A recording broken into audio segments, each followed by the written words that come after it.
This is kind of embarrassing to admit, but there are stairs at my job that I haven't taken in years. I always have a reason. My knee, I'm carrying something, I'm in a hurry, and all those things have been true at some point. I did tear my MCL a few years back. That part's real. But the knee has basically healed, and yet the excuse has stayed. I've said it enough times, I guess, that it's just become true in my mind, but it's not. There's another version of this that happens when my friends call and they'll say, "Hey, what are you doing? Let's get together." And I used to just say, "Yeah, that'd be fun." Now I catch myself saying, "What did you have in mind?" Because I want to check if it's something that I'm going to be able to physically do without feeling stupid. I used to be fun. I used to be the one that was dragging my friends to those fun runs. My poor friend Jen. I have dragged her to New Year's Eve in downtown LA. It was freezing at midnight. I used to do these things. I used to be fun. And they were my idea.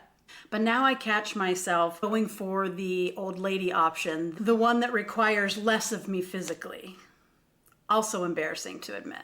And last year at this time, I had no idea I was about to read a simple number in a simple article that would change everything.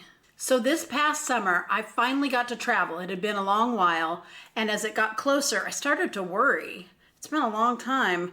I am not as strong as I used to be, and that's a lot of walking. The events I were doing with old friends, I was excited to see them, but unknown, didn't know what we'd be doing, and I was a little concerned.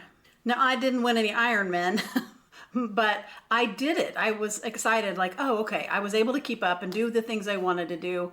I was fine until I wasn't. I was going through the hateful Denver airport. I hate that place. Sorry, don't sue me, Denver. It's the worst. It's always something. This was a 10-hour delay. I was exhausted, and I finally landed in LAX, nearly home. And I was walking to the baggage claim when my shuffling, exhausted feet slipped and tripped in my sandals, and I went face first into the escalator railing. It was awful. I bashed my face, literally face first, into the railing and bashed my nose and almost bit through my lip. Sorry, that's gross. It was so painful. I, who can laugh at everything, I was not laughing. It hurt so bad. And the very sweet security guy, and I'm not small, he was small, and he hefted me up and asked me how I was doing. And I was like, "I'm fine. How jacked up is my face?" He's like, "You look good." That was sweet. I mean, obviously I did not look good. Eventually I did get home. I slept for about 1,000 years. And then I found that number, 66.1. Statistic put out by the World Health Organization. And that is your healthy life expectancy. Not how long you're going to live, but how long you're going to live well. 66. The average American is going to live well, live healthy until 66. When are you planning to retire?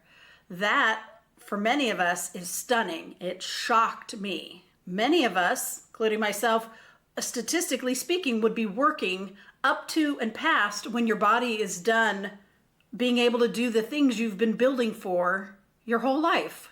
Now, I did not read that number the same way I might have before the trip, before the literal trip, the trip of the worrying about walking, the bashing my face because I was so exhausted, before those stairs I had been avoiding. It was no longer abstract to me, 66.1, and what they're talking about.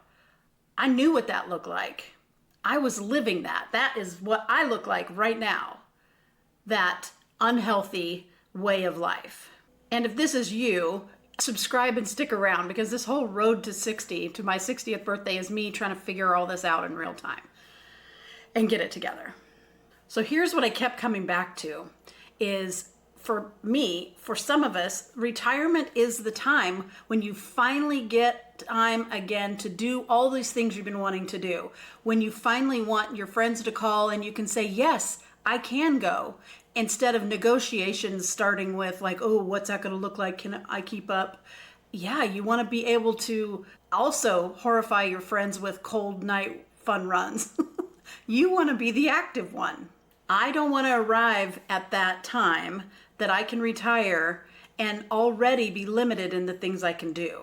And I think that's what rattled me the most, is that we're not talking about some future version of me that's going to start falling apart and not be able to do the things she wants to do. That's me right now. Nobody wants to be the average American. We all want to be extraordinary, right? And that was me. I do not want to go down that way. So 66.1 is not a sentence. It is not set in stone. I am using it as the wake-up call for me to move that needle for myself. So here's how I've started to move that needle. I have a walking pad that until a couple weekends ago lived under my bed. I know. The comedy act that was me trying to get it out from under my bed was enough fodder for me to really take a good look and get serious, because it was not pretty. Anyway, so I finally got it out of there. This was a lot of bending, stretching, laying on the ground, pulling it out of there. So I finally get the walking pad out, and I am in pain. I'm tired. This is just from getting the walking pad out. And I pull it out, and it is covered in dust. I thought that is such a metaphor for my life right now. But I dusted that sucker off, and it is in front of my TV, and it's not just performative, looking good over there.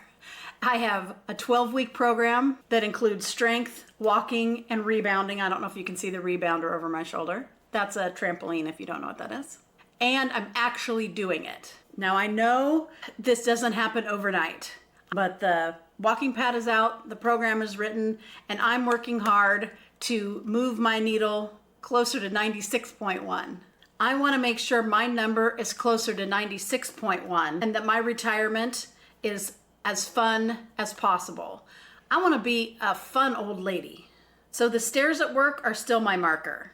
When I can walk up and down them without the negotiations in my head and without the pain on the way down, I still have a little bit of that actual pain, not made up. When I can do that, I'll know things are getting better. That's my number. The stairs, not 66.1. I'd actually love to know, do you have some version of the stairs in your life right now? Something small that's become your wake-up call? I'd love to hear about it in the comments. Dust off your walking pad and join me. Together we're building a life we love. This is GenX Missy. Until next time.